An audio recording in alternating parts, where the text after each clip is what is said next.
Presenting Orson Welles as the third man.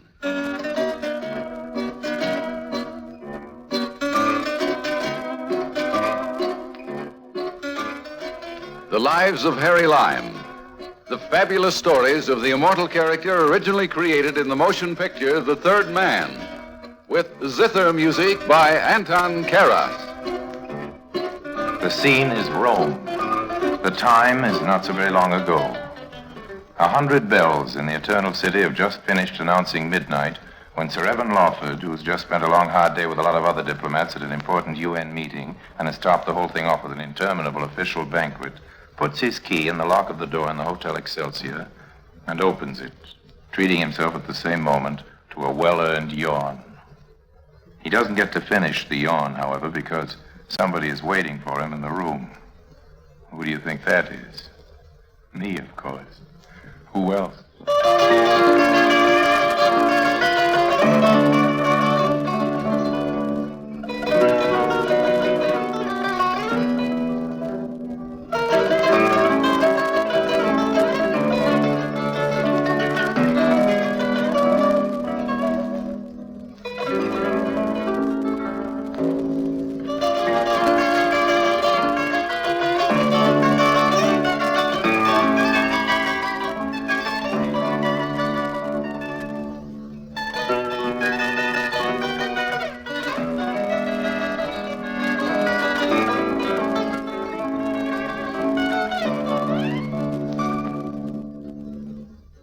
And now, Orson Welles as Harry Lime, the third man. In today's story, Harry Lime joins the circus.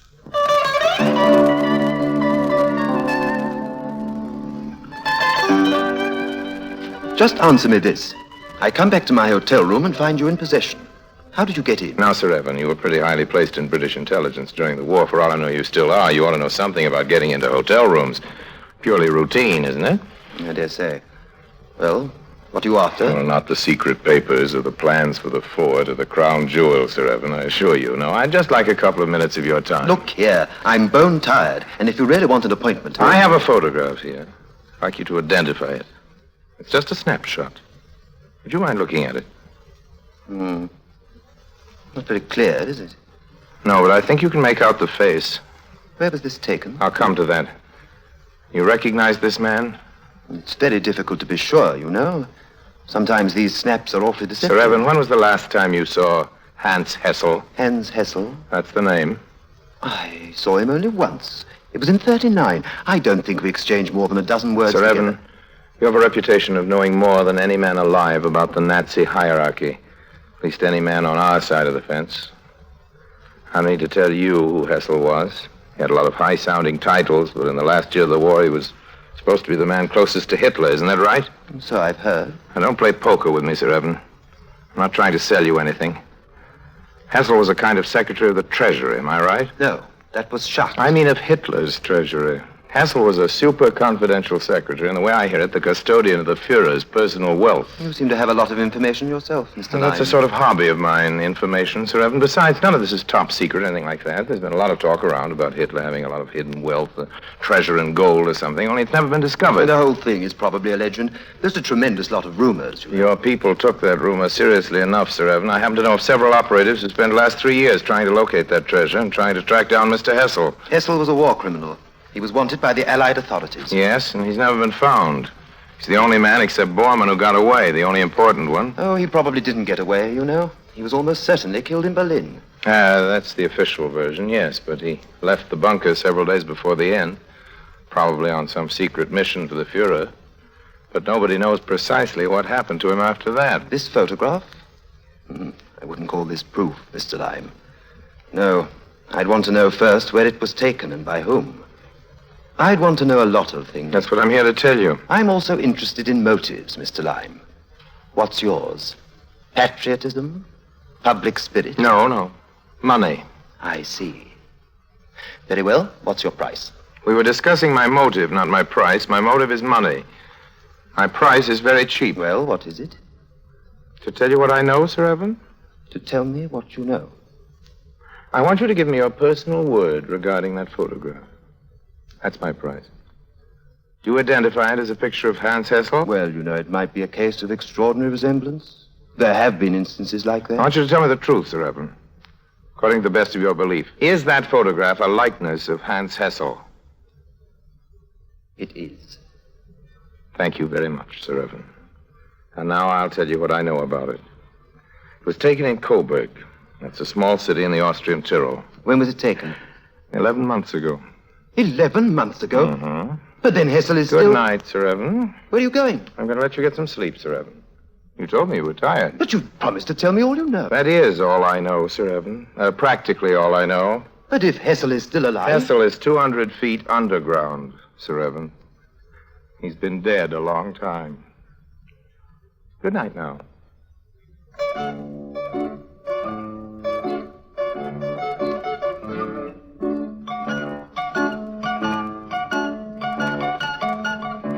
You know, I didn't have anything particular in mind when I took that photograph. It was one of a series I'd been making backstage at the circus just for my own amusement, you understand, with a camera I'd picked up cheap in the black market. No, I didn't get suspicious until sometime later. We were having an argument, and he didn't understand English very well. Hessel, that is, and certainly not American. So when I told him not to get himself into a hassle about it, he thought I said Hessel, you see? It was just as silly as that.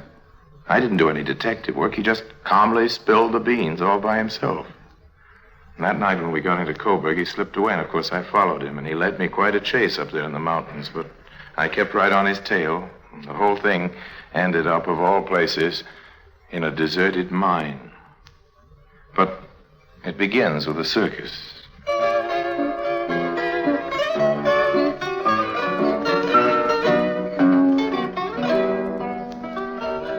But the star of the show was Louisa. She was a high wire artist, also double on the trapeze. Not a great act. Nothing to telegraph John Ringling North about, you understand. Nothing for Madison Square Garden, but a good act all the same. I used to enjoy watching it. It was my job to help rig the apparatus, you see, or rather, that was one of my jobs. I also helped put up the big top with 6 or 7 other overworked characters like myself, and also with a good deal of assistance from Juju the elephant. We packed up the show at night and got it rolling on to the next town. Altogether, it was too much like work for my taste. But it was interesting for a while. Well, a circus, you know, is a wonderful place for a gentleman who is, as it is technically known, on the lam. But we weren't talking about me. We were talking about Louisa, weren't we? Louisa, the high wire artist. 18 she was at the most. Half Belgian, I think. The rest of it was German. Her folks had been in show business, too, but mostly the big German cabarets, I gathered. Anyway, they were dead. Her folks, killed by the Nazis. I didn't like to pry into other people's sorrows, but she was a lonely sort of kid, and I'd been nice to her, which was easy. She'd taken to confiding in me. So you haven't any relatives at all? No, I haven't. I haven't anybody. You see, we always kept very much to ourselves, my mother and Daddy and I, but we were very close. Father almost went crazy when it happened. Do you mind if I tell you about it? Not if you want to.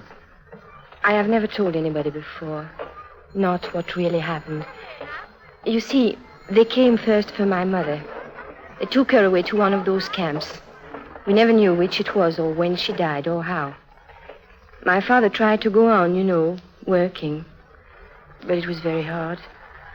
They made him a soldier, and he'd lost his leg on the Russian front. So, of course, there wasn't much he could do, but he kept on training me, and somehow we managed. I don't know how, but we did. And then they came for him. They would have taken me, too, but I wasn't there. It just happened I was off somewhere trying to get something to eat.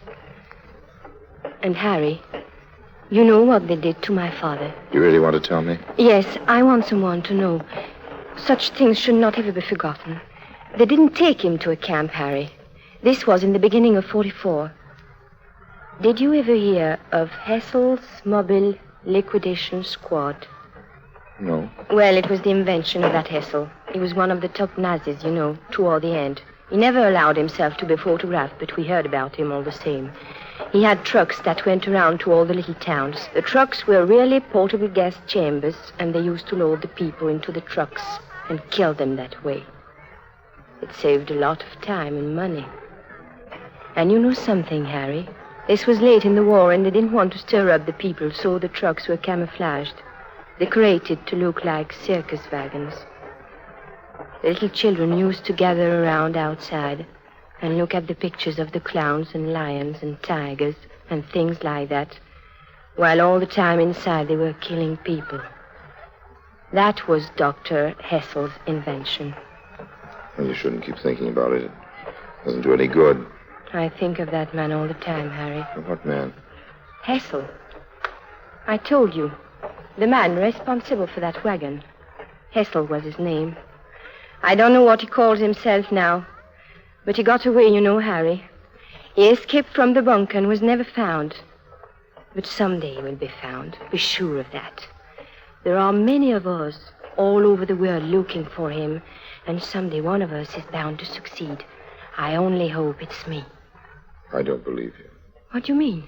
Oh, I believe your story, all right. It's just this vengeance business that doesn't convince me. Of course you feel bad about it. I don't blame you, but stop trying to act tough, baby. You can't make it. You're just not the type. You're wrong. Wait till you know me better.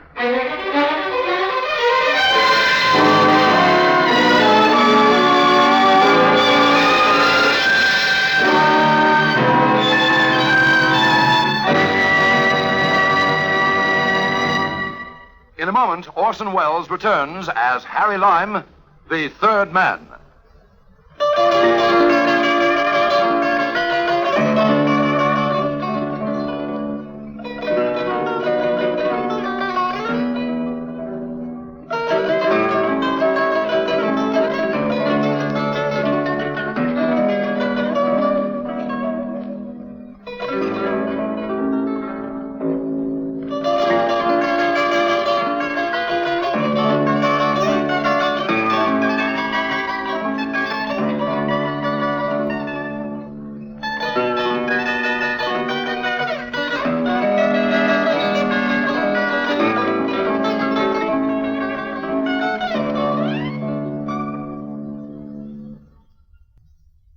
And now, Orson Welles, as Harry Lime, the third man, continues in today's story. Harry Lime joins the circus.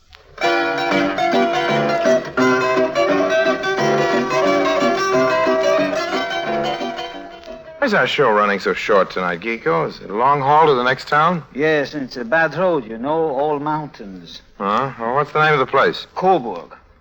Geeko, Yes? you like being a clown? What do you mean, do I like it? It's my profession. But you must like it. You wouldn't do it, would you? I mean, how does a man get to be a clown? Is there a clown school? Did you graduate from it with a degree? I have a degree, Harry, but not as a clown. As a lawyer. But that is much the same thing, is it not? A lawyer and the clown. Particularly nowadays when they are making here in Germany a mockery of justice. Okay, old man, okay. Don't get yourself worked up about it. I just wanted to know. I'm not worked up about it, Harry. I'm always the control, the perfect control. Yes, I paint on my face the big smile, and nobody knows what I feel. You know the trouble with you, Geeko? No, I do not know the trouble with me. What is the trouble with me? You're corny. Corny? Corny and square. I do not understand you. You wouldn't.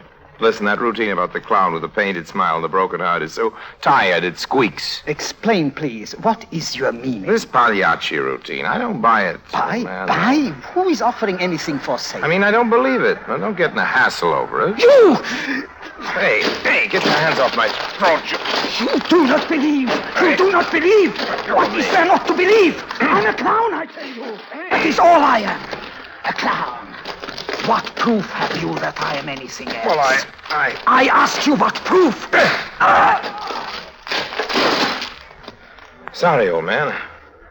I loathe hitting people, but there wasn't any alternative. You can't start choking a fellow to death and expect him to answer your questions at the same time.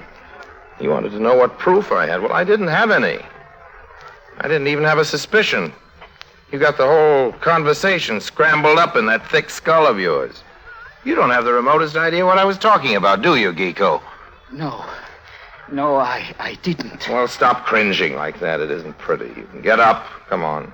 I'm not going to hit you again.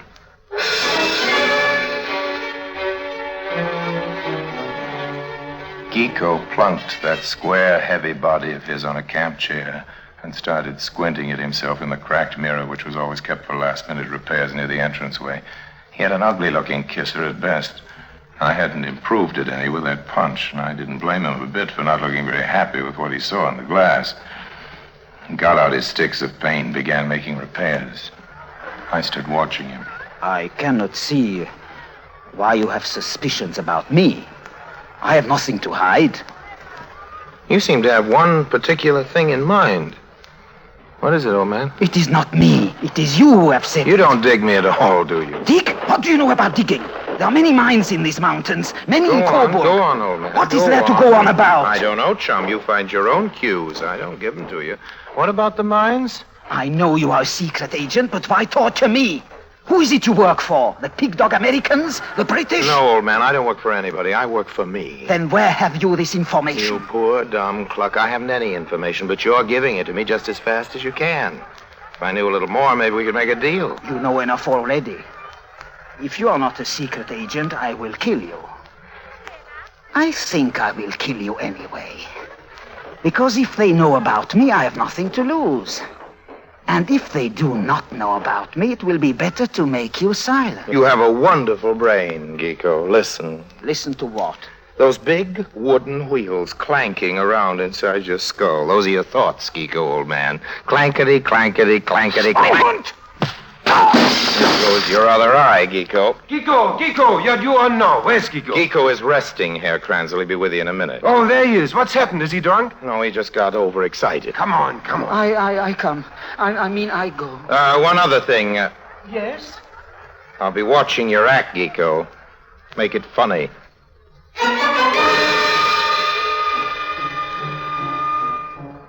After the circus was packed up and just getting underway, I saw him sneaking off into the shadows. Now, Curiosity is my middle name, so I followed. Harry Lime being the rest of my name, I was very careful that Geeko didn't see me.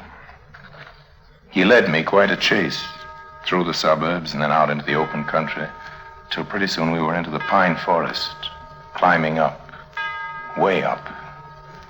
It's cold in those mountains after midnight, and after a couple of hours climbing, we reached the snow belt. I was beginning to feel very sorry, A, that I'd started out on this expedition at all, and B, that I wasn't wearing my winter underwear. After all, why was I following him anyway? And how was I going to find my way down? If I lost him, I'd lose myself. I was just starting to get really panicky about this when I did. I lost him. A minute before, he'd been up there 200 yards ahead. A dim figure in the forest, bobbing in and out among the trees, but still visible. But now he was gone. No, he hadn't fallen into a crevasse. He hadn't fallen at all. He'd let himself into that deserted mine. I finally found the mouth of it. Peering down, I could just make out a flicker of a flashlight. It was lonely out there in the forest, so feeling a little bit like a fool and a little bit like Alice in Wonderland going into the rabbit hole, I climbed down after him. Well, it isn't easy to sneak up to a man in a mine. You get just so far, and then you stumble on a rock. At least that's what happened to me. Who's there? Who's that? There's somebody here. I know it. No, boss, there ain't nobody here but us chickens. So it's you. You followed me. That was foolish, and you shall pay for being foolish. I have a gun in my hand, and I do not think there'll be anybody to hear me fire it except you. Well, if there's nobody to hear, I guess we can have a little rough-up.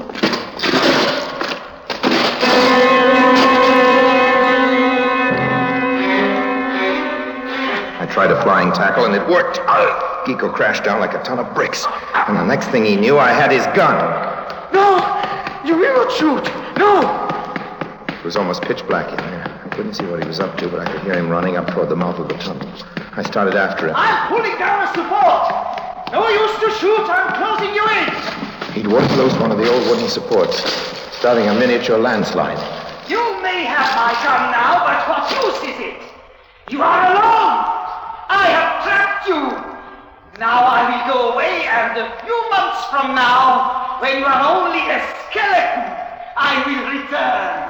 It's just as well that the tunnel has caved in. It will only make this place harder to find. But wait, the entrance. My side of it is black too. You mean you've trapped yourself too, old man? The supports. The supports? They were more rotten than I thought. Tough luck, old man. The whole front of the roofing has collapsed. Looks like you've outsmarted yourself, doesn't it? Very soon, there'll be no more air. Yeah. No more air. Yes, and it won't be very pleasant. I'll tell you frankly, old man, I can think of 100 million other people I'd rather be trapped in a mine with. Shut up! Why should I? You're stuck in your part of the tunnel, so you can't make me. Besides, there's nothing like a little conversation to keep up the morale. Or would you rather sing a hymn? I know, let's play a game. Questions and answers. That ought to keep us busy till the oxygen gives out. First question, you are Hessel, aren't you? I say you are Hessel. What is it to you? What have you hidden here in the mine? Gold? Paintings, antique silver, tapestries, the most beautiful things in Europe. I see art treasures. This is a museum, and now the world will never see it. I know. You kiddies are all jumping up and down in your little cribs by now, demanding to hear whether or not your Uncle Harry smothered to death down in that bad old mine. Well, he didn't. Now, it seems a young couple from New Jersey, God bless them, who were up in those mountains for their honeymoon, happened to stop in the mouth of the tunnel to fix their skis or something. But this was the next afternoon, and Herr Hessel, alias Giko, had gone completely off his rocker. He wouldn't stop talking to himself, or rather yelling. You see, if Hessel hadn't babbled, the young couple from New Jersey wouldn't have heard anything, wouldn't have known we were trapped in the mine, wouldn't have gone for help, and I wouldn't be here now to tell the tale. As it was, the rescue party was a long time getting down to us. They got me out first, not by choice, but because my shaft, my part of it, was easier to clear.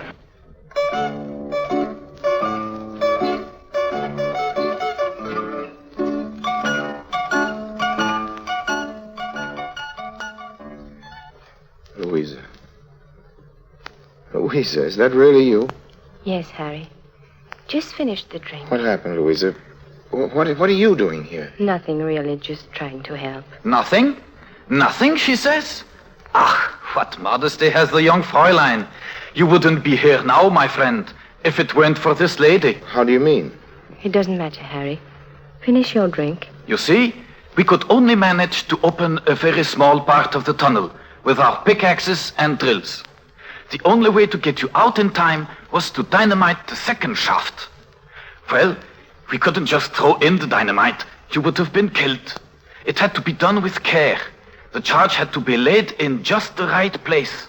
And the only person small enough and also smart enough and athletic enough to do the job was this young Fräulein from the circus. Now, just a minute. I'll go get you some more schnapps. That means you saved my life, Louisa. Louisa, why are you crying? Oh, please don't, honey. Here, take my handkerchief. Oh, Harry, don't you understand? Giko was Hessel. Sure, I understand. I'm the one that found out. But I'd sworn to kill him, Harry, and now I'm going to save his life. Well, that does seem a waste of your good time, Louisa. Besides, how did you find out? You had told me when I was down there laying the charge. And now what I've done is save the life of the man I'd dedicated my whole life to killing. Well, maybe it's just as well, honey. After all, vengeance is a pretty messy sort of racket. Does it say in the Bible? Listen to me up there! Listen! Hey, that's Giko. He's yelling something up the shaft. The dynamite! The dynamite? The dynamite opened the other wing! He says the dynamite opened the other wing. What does that mean? Does it mean he can get out on his own? In the other wing was my gun! I have my gun now! You understand? He says he's got back his gun. I have it back! You will not take me out of here alive! Heil Hitler! He's killed himself. Oh, I remember now. What do you remember, Harry? Well, what it says in the Bible about vengeance. Vengeance is mine, saith the Lord. Yeah, that's right, honey. Come on, let's get down to town. Have some dinner.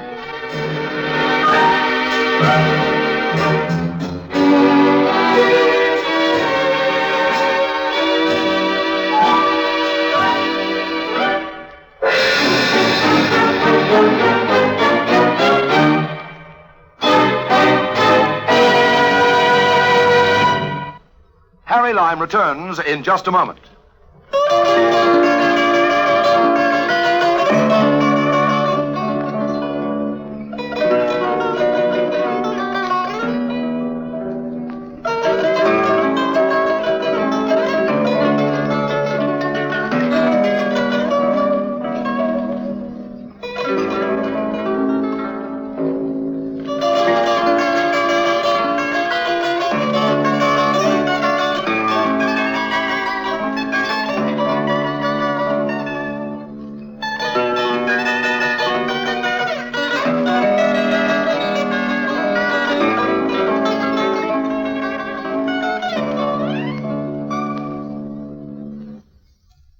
And now, Harry Lime.